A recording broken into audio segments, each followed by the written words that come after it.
Monday of this week was Nintendo's birthday! So kind of like we did with SNK, let's take a look at a little bit of Nintendo's history, shall we?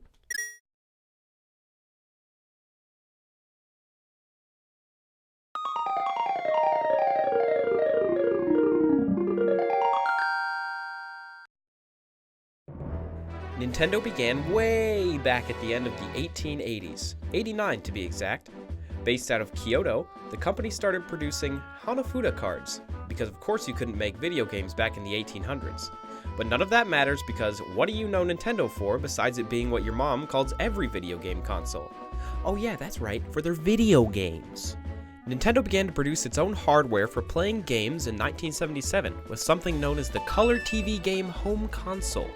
This was only released in Japan. Around this time, a young Japanese product developer named Shigeru Miyamoto was hired by Nintendo, and little did they know, would begin to put out some bangers that put the company on top for a long time. Bam! Donkey Kong in 1981. Also, Mario was introduced here, but they called him Jumpman for a bit because he was a man named Jump. Another leader at Nintendo at this time, Gunpei Yokoi, came up with the idea for a handheld video game console while watching a man idly fidget with a calculator on the morning commute. So then, bam, the Game & Watch in 1983, and then the Game Boy a few years later. Also during this time, the family computer, known as the Famicom, launched in Japan, and later as the Nintendo Entertainment System in America.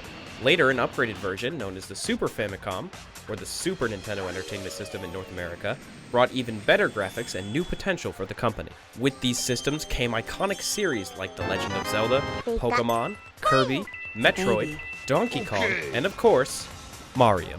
Miyamoto has continued to play key roles in some of Nintendo's biggest franchises like Mario and Zelda, trying new and innovative things with the series. And that's something Nintendo is pretty fond of, trying new things that is. The Wii was an innovative system at the time, using motion controls to get people moving, naturally. And the Wii turned out to be one of the best-selling home consoles of all time. I mean, think about it. I had a Wii, you had a Wii, your grandma had a Wii, my grandma had a Wii. I mean, I should probably be working on this video.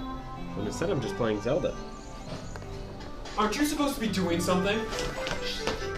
But the point is, Nintendo has made a lot of godlike decisions. And some not so good.